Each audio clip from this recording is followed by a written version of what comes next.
तो हमारे साथ जो डेवलप कंट्रीज़ है वहाँ पर लोगों को अवेयर करने की, उनकी अवेयरनेस के लिए इस वक्त स्ट्रेटजी क्या है? गवर्नमेंट वहाँ पर इसको लोगों तक पहुँचा रही है या फिर इंडिविजुअल लेवल पर लोगों की दिलचस्पी ज़्यादा है? जो अब डेवलप कंट्रीज़ हैं और जहाँ AI भी इस वक्त ज़्यादा एडवांस तरीके से इस्तेमाल हो रहा है, उनमें और पाकिस्तान में फिर इस वक्त कितना आप फ़र्क देख रहे हैं? देखिए, पाकिस्तान को लिटरली अभी बहुत कुछ सोचने की ज़रूरत है। मैं डेवलपमेंट कंट्रीज़ की बात बताती हूँ कि डेवलपिंग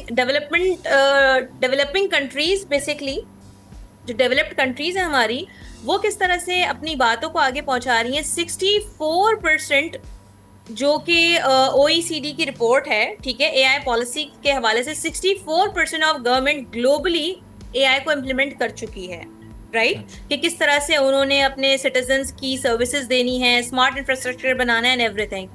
इसके अलावा साथ ही साथ आपके सामने बहुत बड़ी एग्जांपल इस वक्त सऊदीया की है, दुबई की है, जो कि $1 बिलियन की इन्वेस्टमेंट कर रहे हैं AI के ऊपर। हम जब तक AI पे इन्वेस्टमेंट नहीं करेंगे, उसकी रिसर्च पे एंड डेवलपमेंट के ऊपर इन्वेस्टमेंट नहीं करेंगे, तब तक आप सिर्फ बातें कर सकते हैं और हम लोग कोई काम नहीं कर सकते जब तक आप इन्वेस्टमेंट नहीं करेंगे। तो दूसरी कंट्रीज के अंदर जितनी भी हमारे पास डेवलप्ड कंट्रीज हैं, वो सारी इन्वेस्टमेंट के ऊपर बहुत ज़्यादा फोकस्ड हैं, AI के डिफरेंट प्रोजेक्ट्स के ऊपर दे आर इन्वेस्टिंग। क्योंकि देखिए, एक नई चीज़ आ गई है मार्केट के अंदर, तो हमें नहीं पता कि अगर हम इसमें 3% केमिकल डालेंगे, लेट्स सपोज, या 4% कोई दूसरा A केमिकल डालेंगे या B केमिकल 10% डालेंगे, तो उसका रिस्पॉन्स का रिजल्ट क्या होगा। तो उसके लिए आपको जो है ना वो रिसर्च करनी पड़ती है, राइट? मैं एक प्राइवेट ऑर्गेनाइजेशन हूँ, मैंने एक प्रोजेक्ट ओन किया है which is a build AI nation. हम उस प्रोजेक्ट से क्या करें कि हमारा टारगेट है कि हम 1 मिलियन लोगों को बाय 2030 हम AI पे ट्रेन करें, राइट? तो हमारा जो फर्स्ट फेज है उसमें वो अवेयरनेस के ऊपर है। अगर गवर्नमेंट इस प्रोजेक्ट को फर्दर ओन करती है या कोलैबोरेट करती है हमारे साथ, तो जहाँ पे मैं एक अकेली बंदी चंद लोगों की टीम के साथ काम कर रही हूँ, तो गवर्नमेंट की कोलैबोरेशन से वो चीज़ आप सोच सकते हैं कि पूरे पाकिस्तान के हर कोने में जा सकती है। So government should take a lot of steps for that. अभी जो रिसर्च पर आपने इन्वेस्टमेंट की बात की, तो ये रिसर्च पर इन्वेस्टमेंट से क्या मुराद है? रिसर्चर्स पर इन्वेस्टमेंट होगी? रिसर्चर्स के हमें बाहर से लाने पड़ेंगे, चाइना, USA या UK वगैरह से, या हमारे मुल्क में ऑलरेडी ऐसे रिसर्चर्स मौजूद हैं कि उन पर इन्वेस्टमेंट की जाए तो हम भी इस फील्ड में अपना नाम बना सकते हैं? देखिए, मैं तो प्रेफरेंस दूंगी हमारे अपने लोगों को। हमारे पाकिस्तान के अंदर ऐसे बहुत से लोग मौजूद हैं जिन पे आप इन्वेस्ट कर सकते हैं, जिनके पास ब्रेन है, जिनके पास आइडियाज़ है, जिनको पता है काम कैसे होना है, लेकिन उनके पास रिसोर्सेज नहीं है, जिसकी वजह से वो काम नहीं कर पाते हैं। मेरा कल ही एक पॉडकास्ट था, एक AI इंजीनियर है हमारे पास, उनके साथ, और उन्होंने बताया कि 10 साल पहले उन्होंने टेस्ला का प्रोटोटाइप बना लिया था, राइट? अच्छा। But due to lack of resources उसको डेफिनेटली मार्केट में वो उस तरह से नहीं लेकर आ सके, उसके ऊपर उस लेवल की वर्किंग नहीं हो सकी।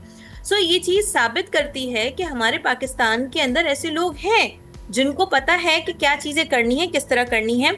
सही। और अगर इस AI को एक आखिरी सवाल में हम कनेक्ट करें ज़रा हमारे ग्रोइंग सेक्टर्स के साथ, के IT सेक्टर है, हमारा माइनिंग सेक्टर है, हमारा बैंकिंग सेक्टर है, तो इन सेक्टर्स में अगर इसको हम एफिशिएंट यूज़ करें तो इनमें कितनी तेज़ी के साथ ग्रोथ एक्सपेक्टेड है? एक तो वो नॉर्मल रूटीन की ग्रोथ जो ये एनुअल या मंथली बेसिस पर हमें अभी नज़र आती है, लेकिन इसमें AI कितना वैल्यू ऐड कर सकती है?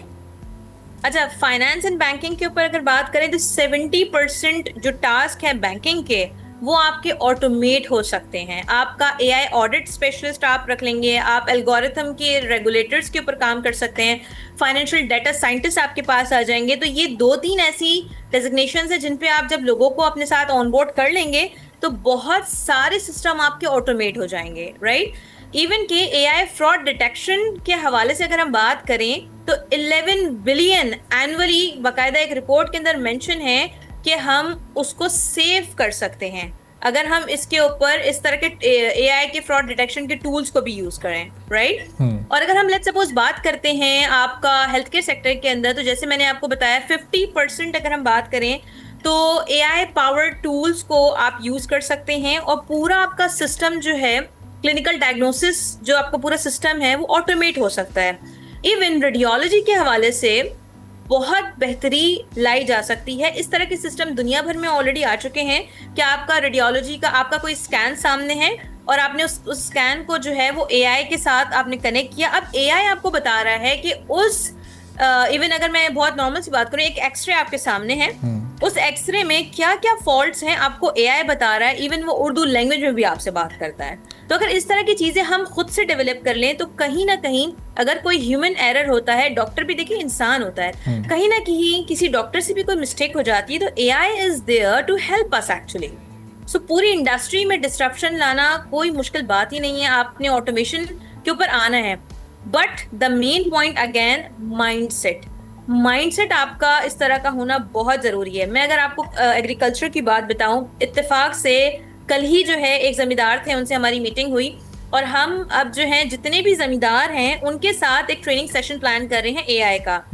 क्योंकि उनका माइंडसेट क्या है कि जी हमारा जो सदियों से एक सिलसिला चला आ रहा है कि जी इतने एकड़ जमीन पे इतना ही पानी देना है, इस फसल को इतना पानी देना है। लेकिन पॉइंट ये है कि हम एआई के थ्रू ऐसे भी सिस्टम्स लगा सकते हैं कि जिसके थ्रू आपको ये तक पता चलेगा कि आपकी फसल को पानी की जरूरत है कि नहीं है, राइट? आपके बाग से आम चोरी हो रहे हैं या नहीं चोरी हो रहे। So everything can be done by the AI. Subscribe करें और बेल दबाएं ताकि कोई खबर रह न जाए।